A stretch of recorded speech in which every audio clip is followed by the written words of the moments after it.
Hello student, मैं हूं प्रतीक्षा शर्मा, आपकी सोशल साइंस एजुकेटर फ्रॉम ई सरल। आज हम करने जा रहे हैं print culture and the modern world के मोस्ट इंपॉर्टेंट क्वेश्चंस, जो कि प्रीवियस ईयर क्वेश्चंस भी हैं आपके। एंड इस चैप्टर में से आप मान के चलिए कि 5 मार्क्स का क्वेश्चन बनता ही है पेपर में, काफी लेंथी भी है, काफी इंपॉर्टेंट भी है। तो उसके हम आज क्वेश्चन देख लेते हैं।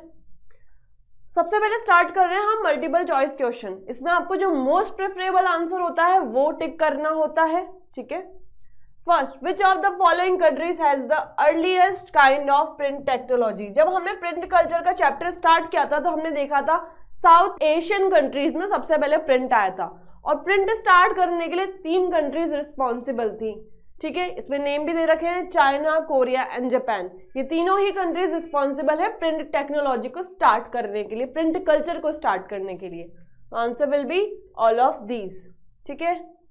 Next question, in which of the following year Buddhist missionaries. पहले देख लेते हैं बुद्धिस्ट मिशनरीज कौन होते हैं। वो लोग, वो सेंट लोग जो कि बुद्धिज्म को फॉलो करते हैं एंड बाकी लोगों को बुद्धिज्म के बारे में बताते हुए चलते हैं कि बुद्धिज्म रिलीजन क्या है, उसमें हम क्या फॉलो करते हैं, ताकि अगर आपको भी अच्छा लगता है तो आप बुद्धिज्म अपना लें, ठीक है।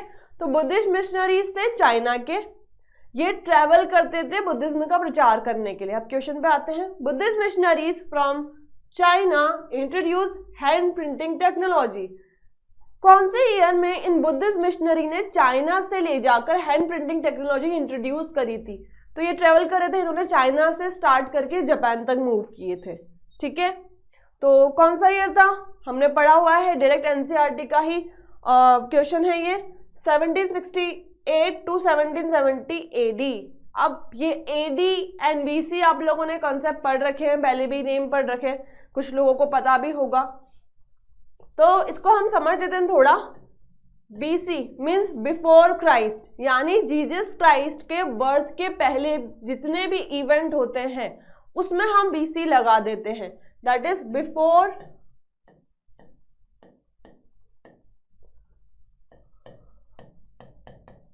Before Christ. एंड जब एडी की बात आती है तो it's a Latin term,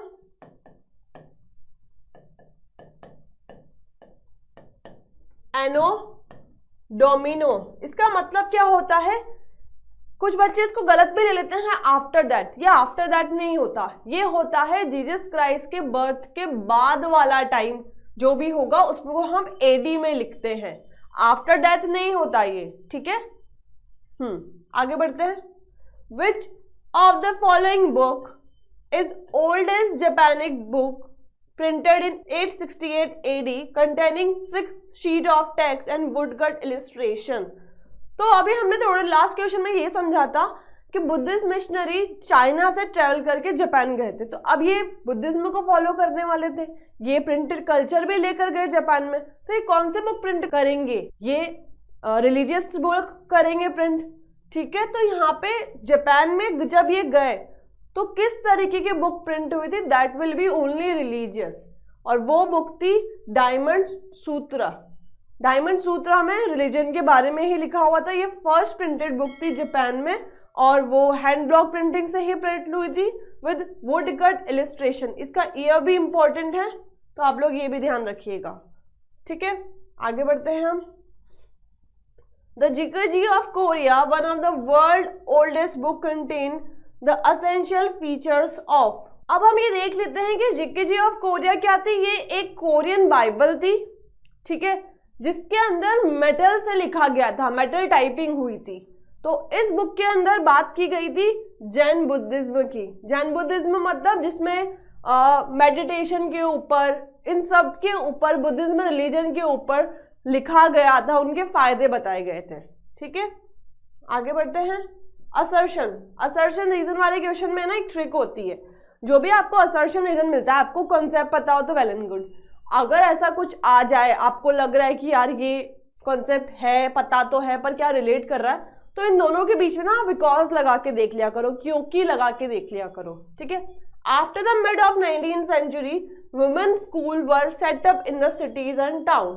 19th century के बाद हमें पता है प्रिंट कल्चर की वजह से स्कूल सेटअप होने लगे थे, और जो लिबरल हस्बैंड एंड फादर होते थे वो अपनी पत्नियों को, बेटियों को फिर स्कूल भी भेजने लगे थे। लिबरल मतलब खुली सोच वाले। इसका रीजन क्या है? Many general begin carry the writing of women and explain why women should be educated. Second में बोला गया कि कुछ जनरल ऐसे प्रिंट हुए थे जिसमें विमेन ने ही लिखा था और ये लिखा गया था उसमें कि क्यों औरतों को, लड़कियों को स्कूल जाना चाहिए।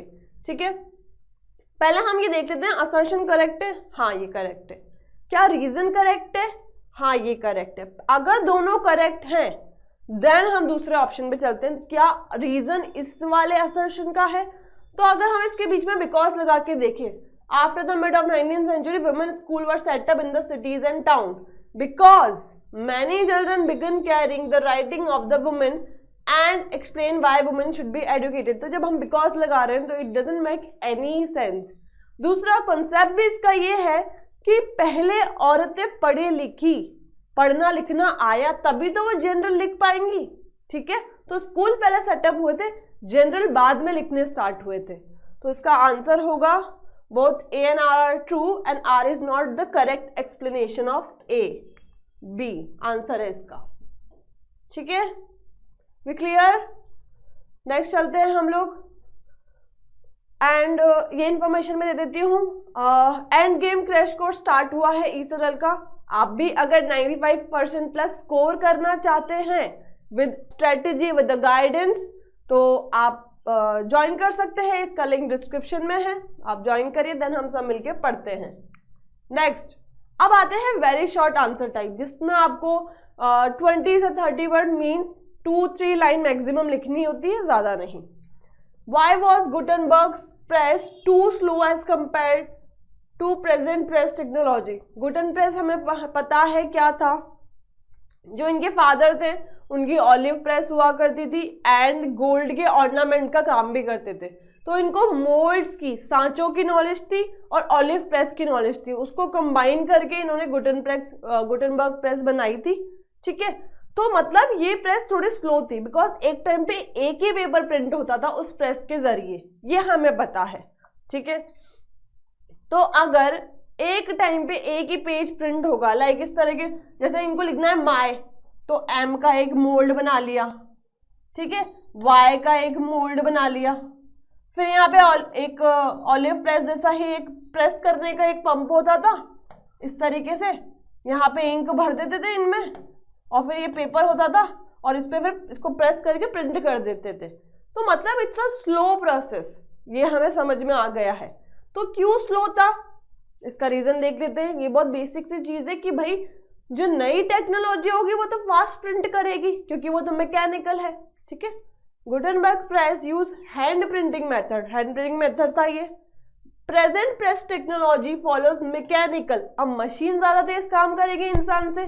ठीक है, printing method, so Gutenberg press was too slow as compared to the present press technology। ठीक है, ये रहा। अभी क्लियर स्टूडेंट्स? नेक्स्ट चलते हैं हम। What were the penny magazines? Penney magazines क्या थी? हमने देखा था कि जब प्रिंट कल्चर स्टार्ट हुआ था, ठीक है, तो लोगों को पढ़ने की नॉलेज बढ़ी थी। अब जैसे मोबाइल का जमाना बढ़ रहा है तो लोग अब मोबाइल यूजर्स बढ़ रहे हैं, ऐसे ही उस टाइम पे पढ़ना नई चीज थी तो लोगों को एक्साइटमेंट आया कि क्यूरियस हुए कि हमें पढ़ना है यार। तो अब जो गरीब लोग थे वो कैसे उसको खरीदते, जैसे मोबाइल अब चीपर आने लग गए है ना, ऐसे उस चीपर प्रिंट मटेरियल प्रोवाइड करने के लिए पेनी मैगजीन बनाई गई थी ताकि वो पुअर लोग भी पढ़ाई तक, पढ़ने तक रीच कर पाए। ठीक है, penny magazines were specially meant for women and these were the manual teaching proper behavior in housekeeping। and एक और चीज इसमें हमें ऐड करनी है, these books are, मैं लिख देती हूं,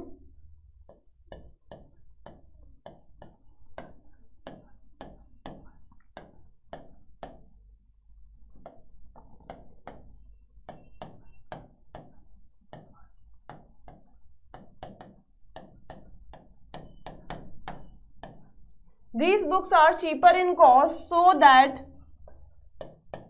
poor people could afford them।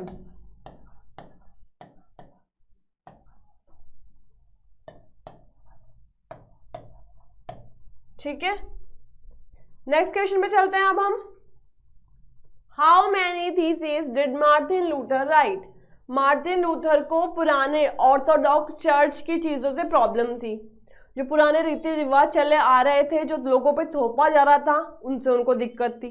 तो इन्होंने कौन सी बुक लिखी थी? उसका नाम था 95 थीसिस, जिसके अंदर उन्होंने चर्च की प्रैक्टिसेस को, अथॉरिटी को, जैसे वो पीजेंट से टैक्स लेते थे, ये बहुत सारे कुछ प्रैक्टिसेस थी जिनको उन्होंने क्रिटिसाइज किया था, बुक में लिखा था एंड चर्च के बाहर और लोगों तक पहुंचाया था, ताकि लोगों को पता चले कि चर्च में एक्चुअली वो करते क्या हैं, चर्च के बाहर भी वो क्या करते हैं। And these criticising the many practices and ritual of Roman Catholic Church. Roman Catholic Church के बारे में उन्होंने ऐसी चीजें लिखी जो कि आंखें खोलने वाला था, उस अंधविश्वास को तोड़ने वाला था। ठीक है, next question. Name 2 Persian newspaper which begin to publish in India in the early 19th century. 2 Persian newspaper थे, डायरेक्ट क्वेश्चन है, एनसीईआरटी से है। जाम-ए-जहां-नामा एंड शमशुल अकबर, ये 2 पर्शियन न्यूज़पेपर थे जो कि प्रिंट हुए थे, पब्लिश हुए थे इंडिया में फ्रॉम 1822। ठीक है, ये ईयर भी इंपॉर्टेंट है। Next question. Name the autobiography of Raj Sundari Devi. ये कौन थे? बंगाल की वुमेन थी, इन्होंने ये फर्स्ट ऑटोबायोग्राफी लिखी गई थी एक वुमेन के द्वारा, एक बंगाली वुमेन के द्वारा। ठीक है, इन्होंने क्या लिखा था उस बुक में, पहले देख लेते हैं ऑटोबायोग्राफी क्या थी। अमर जीवन थी ऑटोबायोग्राफी। ऑटोबायोग्राफी क्या होता है बच्चों? जो खुद की लाइफ के बारे में खुद लिखते हैं, that is autobiography. Written by Raj Sundari Devi, it was published in 1876। अब इन्होंने लिखी क्यों थी ये बुक? इन्होंने लिखा था कि जो औरतों को उस टाइम पर किचन में रखा जाता था, घर के कामों में रखा जाता था, तो उन्होंने बताया कि ये एक जेल है जिसके बाहर वो औरतें निकल नहीं सकती, वो कैद हो चुकी हैं जिंदगी भर के लिए, वो चाहे ना चाहे जबरदस्ती उनसे वो काम करवाए जाते हैं। ठीक है, इस तरीके से उन्होंने अपनी एक्सपीरियंस उसमें लिखा था, जो ऐसा काफी औरतें भी उससे रिलेट करी थी। Next question. हाउ डिड, अब हमारा शॉर्ट आंसर टाइप स्टार्ट हो रहा है, इसमें आपको मैक्सिमम 4 लाइन तक में लिखना होगा, 30-40 वर्ड्स में। ठीक है, how did print come to Europe from China. अब प्रिंट यूरोप तक कैसे पहुंचा जब चाइना में स्टार्ट हुआ था? ठीक है, ऐसा तो नहीं बुद्धिस्ट मिशनरी सब जगह डोलते रहे, वो तो पॉसिबल नहीं था। तो 11th सेंचुरी की बात है। Chinese paper reach Europe from China through silk route. अब ये सिल्क रूट क्या था? ऐसा नहीं है कि रोड का कनेक्शन था, ये एक ऐसा रूट था जो कि कनेक्ट करता था अफ्रीका और यूरोप से एशिया को। ठीक है, इसी रूट के द्वारा हर चीज एक्सपोर्ट इंपोर्ट होती थी। ठीक है, तो ये रूट के द्वारा ही लोगों का आना जाना भी लगा रहता था।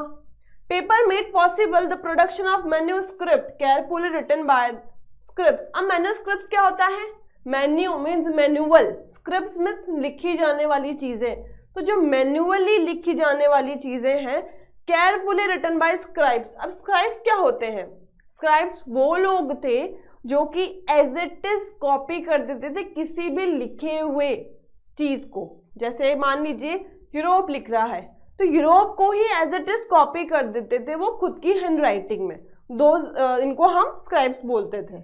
ठीक है, 1295 की बात है। मार्को पोलो। मार्को पोलो मीन्स कौन थे ये? जैसे आपने मूवी देखी है हे जवानी ये दीवानी, उसमें वो रणवीर कपूर हर जगह ट्रैवल करता है। Marco polo is that traveller only. ये हर जगह ट्रैवल करते थे और नई नई चीजें अपने देश में लेके जाते थे, और ये इटली से बिलोंग करते थे। तो 1295 में ये इम्पॉर्टेंट है, ये नेम भी इम्पॉर्टेंट है।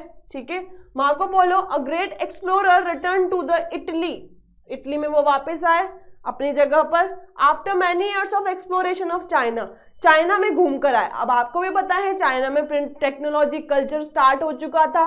ठीक है, and the Italian begin the producing book, और वो प्रिंट टेक्नोलॉजी लाके उन्होंने चाइना से इटली में लोगों को बताई। With wood block and soon the technology spread to the other part of Europe. और चाइना में हैंड ब्लॉक प्रिंटिंग थी, तो वही नॉलेज वो लेकर आए, वहां पे उन्होंने लोगों को बताई, और धीरे धीरे वो पूरे यूरोप में स्प्रेड हो गई कि कैसे हैंड ब्लॉक प्रिंटिंग होती है। ठीक है, समझ में आ गया। सिल्क रूट से आए थे, मार्को पोलो लेके आए थे, 1295 में लेके आए थे, इटली आए थे, वहां लोगों को बताया था कि क्या होती है हैंड ब्लॉक प्रिंटिंग, जो कि वो चाइना से समझ के आए थे, एंड फिर धीरे धीरे पूरे यूरोप में वो स्प्रेड हो गई थी। यहां तक का हमारा कंप्लीट हो गया। Religious preachers like Buddhists were also helpful in spreading the knowledge from China to Europe।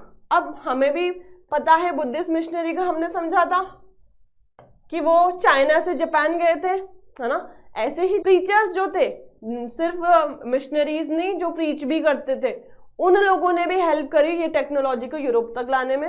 Expensive hand written books were still preferred by the aristocrat. अब एरिस्टोक्रेट कौन होते थे? एलाइट लोग, रिच लोग उस टाइम कर, है ना, जो राजा महाराजाओं को भी मानते थे, उनके साथ रहने वाले लोग, उनको प्रीच करने वाले लोग होते थे। ठीक है, तो जो एक्सपेंसिव हैंड रिटन बुक्स होती थी, अब एक्सपेंसिव हैंड रिटन बुक क्या होती है? एक तो होता था कि भाई बीच में तो प्रिंट हो रहा है, जब प्रिंट टेक्नोलॉजी आ गई थी तभी भी उनके लिए एक्सपेंसिव बुक बनती थी। एक तो उनका पेज अच्छा होता था, अच्छी क्वालिटी का।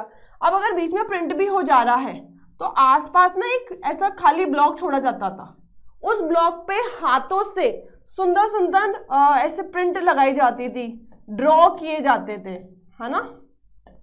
तो ये बुक्स जब हाथों से ड्रॉ की जाएंगी, अच्छी अच्छी पिक्चर्स आसपास में, तो वो एक्सपेंसिव हो जाती थी बुक, क्योंकि उसमें टाइम लगता था बनाने में, और वो प्रेफर करते थे aristocrat people and the rich monastic liberal. Monastic libraries means राजा महाराजाओं की जो लाइब्रेरी हुआ करती थी, जो वो इस्तेमाल करते थे। ठीक है, merchants and student bought the cheaper printed edition of book. Merchants means जो ट्रेडर्स होते थे, और स्टूडेंट जनरली चीप बुक्स लेना ही प्रेफर करते थे, तो ज्यादा महंगी पे वो नहीं जाते थे। ठीक है, चीप बुक्स में क्या होता था? थोड़ा सा पतला पेज होता था, है ना, एंड प्रिंटेड बुक होती थी वो भी। Next question, how did the ideas of scientist and philosopher become more accessible? Accessible मतलब इजी टू रीच। ठीक है, to common people after the beginning of print revolution in Europe. तो जो scientist और फिलोसोफर्स के आइडिया होते थे वो प्रिंट रेवोल्यूशन के बाद, यूरोप की बात कर रहे हैं, कैसे कॉमन लोगों तक एक्सेसिबल हो गए। अब बुक प्रिंट हो रही है, अब उसमें लिखेंगे क्या? एक ही चीज लोग नहीं पढ़ेंगे ना, बोर हो जाएंगे।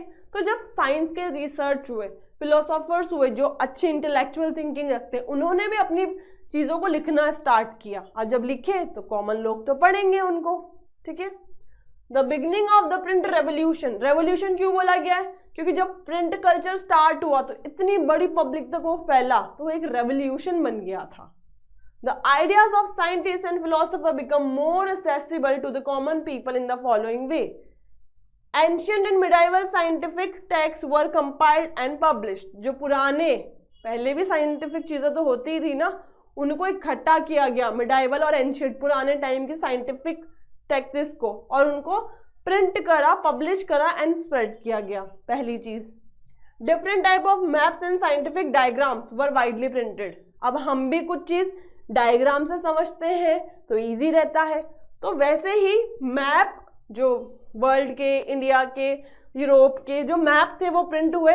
कुछ साइंटिफिक डायग्राम्स जैसे सेलेस्टियल बॉडीज के डायग्राम प्रिंट हुए और वो स्प्रेड हुए, उससे भी लोगों को समझ में आई साइंटिफिक चीजें। Scientists like Isaac Newton began to publish their discoveries. Isaac Newton सब बहुत फेमस है, हम सब जानते हैं। इन्होंने भी अपनी डिस्कवरीज को प्रिंट करके, पब्लिश करके स्प्रेड करना स्टार्ट किया, which could easily influence a large number of scientifically minded reader। और जो वैसे ही साइंस का माइंड रखने वाले लोग थे, उनको वो रीडिंग्स काफी पसंद आने लगी, तो लोग साइंस की तरफ भी झुकने लगे फिर। ठीक है, the writing of great thinkers, वही philosophers like Thomas Paine, Voltaire, Rousseau were widely printed and read. All these made the minds of common people more reasonable and rational.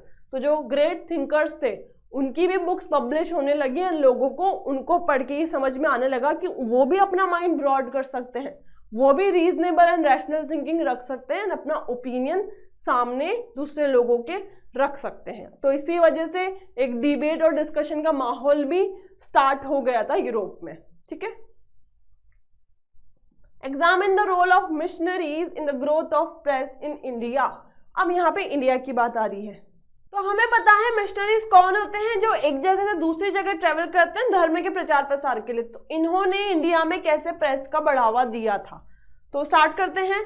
Missionaries played a very significant role. Missionaries ने बहुत एक important role play किया था India में press को लाने के लिए, ठीक है, ग्रोथ ऑफ प्रेस के लिए। ये फॉलोइंग वेज है।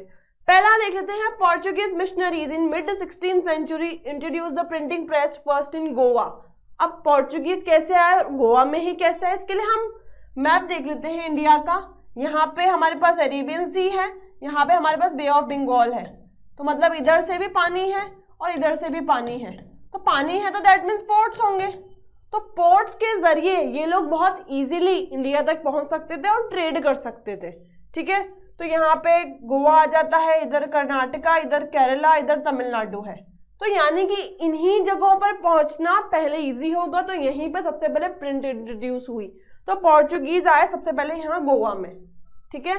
तो ये गोवा में लेकर आए सबसे पहले प्रेस को। देन ज्यूसिट प्रीस्ट, ये कौन होते हैं, जो चर्च के कल्चर के बारे में, क्रिश्चियन रिलीजन के बारे में स्प्रेड करते हैं इंफॉर्मेशन, ठीक है। इन्होंने कोंकणी सीखी। कोंकणी क्यों, क्योंकि महाराष्ट्र वाले एरिया में कोंकणी लैंग्वेज ही बोली जाती है। तो इन्होंने सोचा कि हम लोकल लैंग्वेज सीखें और उसी में प्रिंट करें तो हमारा ज्यादा फायदा होगा, लोग ज्यादा रिलेट कर पाएंगे, हमारी कमाई होगी, है ना। एंड प्रिंटेड सेवरल ट्रैक्ट्स, और इसी लैंग्वेज में उन्होंने बहुत सारी चीजें प्रिंट करी। एंड 1674 में 50 बुक्स उन्होंने प्रिंट कर दी थी कोंकणी एंड कनारा लैंग्वेज में। सबसे पहले इन्हीं लैंग्वेज में प्रिंट हुई थी क्योंकि ये यहीं तक ही पहुंच सकते थे, ठीक है, पहले तो स्प्रेड करने के लिए। कैथोलिक प्रीस्ट, जो कैथोलिक रिलीजन की बातें बताते हैं, ठीक है। Printed first Tamil book. तो अभी हमने जब मैप समझा तो उससे हमें ये समझ में आया कि केरला जा रहे हैं, तमिल लैंग्वेज सीखेंगे, ठीक है। और कोचिन का ये पहले, बिकॉज कोचिन पास था इनके। And the first Malayalam book in 1730, ये तमिल बुक हुई थी 1579 में एंड मलयालम बुक हुई थी 1713 में, ठीक है, ये ध्यान रखिएगा। By 1710 Dutch Protestant missionaries, Dutch के लोग है ना, प्रोटेस्टेंट्स थे ये, इन्होंने भी 32 तमिल टेक्स्ट बुक प्रिंट करी, तमिल है ये। Many of these was translation of older books, और जनरली इन्होंने ज्यादा कुछ नया मटेरियल नहीं लिया, जो पुरानी बुक्स थी उन्हीं को ही प्रिंट किया लैंग्वेज में एंड स्प्रेड किया, ताकि लोग कनेक्ट कर पाए, क्योंकि ये लोकल लैंग्वेज सीखेंगे, अभी नई चीज तो नहीं प्रिंट कर सकते, राइट। नेक्स्ट क्वेश्चन आता है जो कि लॉन्ग आंसर टाइप है, जिसमें आपको अराउंड 10 to 12 लाइन्स आप लिख सकते हो एंड पॉइंट्स 4-5 पॉइंट लिख सकते हो। Which was the first book printed by the Gutenberg? Gutenberg ने सबसे पहली कौन सी बुक लिखी थी? काफी रिलीजियस थे, तो ऑब्वियसली रिलीजियस बुक लिखी होगी, ठीक है। The first printed book by Gutenberg was Bible. Bible का ट्रांसलेशन करके, बाइबल को थोड़ा सा इंटरप्रेट करके इन्होंने बाइबल प्रिंट करी थी, ठीक है। क्या यूनिक फीचर्स थे? 4 फीचर बताने हैं। हम ये देख लेते हैं, गुटनबर्ग ने जब प्रिंट स्टार्ट करी थी रिलीजियस बुक की, जो बाइबल थी, उन्होंने इसके अराउंड 180 कॉपी बाइबल की प्रिंट करी थी। जो इस पर टेक्स्ट लिखा हुआ था गुटनबर्ग के प्रेस के द्वारा, वो मेटल टाइप में था, ठीक है। But the borders were carefully design. अब मेटल टाइप तो था, नॉर्मल प्रिंटिंग थी, लेकिन आसपास उन्होंने काफी अच्छी सुंदर सुंदर डिजाइन बनाई थी एंड पेंट किया था, और कुछ एल्यूमिनेशन भी डाले थे, कुछ स्ट्रक्चर्स भी डाले थे, ठीक है। काफी अच्छे प्रिंटेड टेक्स्ट वगैरह एंड कुछ डायग्राम्स वगैरह जो कि आर्टिस्ट ने बनाए थे। आर्टिस्ट कौन थे उस टाइम पर? जिनको सुंदर तरीके से लिखना आता था, है ना, जिनको हम स्क्राइब भी बोलते हैं एंड जिनको हम कैलीग्राफर्स भी बोलते हैं, ठीक है। No 2 copies were the same, मतलब एक जैसी 2 बुक्स भी नहीं होती थी, डिफरेंस होता था उनमें भी। Every page of each copy was different, her page different हुआ करता था। Elites preferred the uniqueness of the book. What they possessed would not be similar with the other. और elite लोग, जो रिच लोग होते थे, वो चाहते थे कि हमारी बुक एकदम डिफरेंट होनी चाहिए दूसरे से। तो जैसे मैंने आपको बताया था कि आसपास के बॉर्डर में उनके लिए स्पेशल डिजाइनिंग की जाती थी, तो वो डिजाइन भी अलग अलग होती थी, तो भी वो बुक डिफरेंट हो जाती थी उनके लिए, ठीक है। Gutenberg print the text in the black, leaving spaces for the colour could be filled in later. तो बाद में कलर के लिए थोड़ी सी जगह छोड़ी जाती थी ताकि कलरफुल लगे वो books. Each owner could select their own colour and design for the holy book. तो बुक्स के वो जगह छोड़ दी जाती थी ताकि जो भी उस बुक को लेने आएगा वो खुद ही कलर और डिजाइन अपने बता सकता है, और फिर वो जब प्रिंट हो जाएगी तो आप उसे ले जाओ, ठीक है, मतलब बना दी जाएंगी वो डिजाइन, ठीक है। ये यूनिक फीचर्स थे बुक के। And last, the use of colour within the letter in the various places of this book have two function. It added the color to the page and it highlighted all the holy word. तो इसके colour के भी दो feature थे।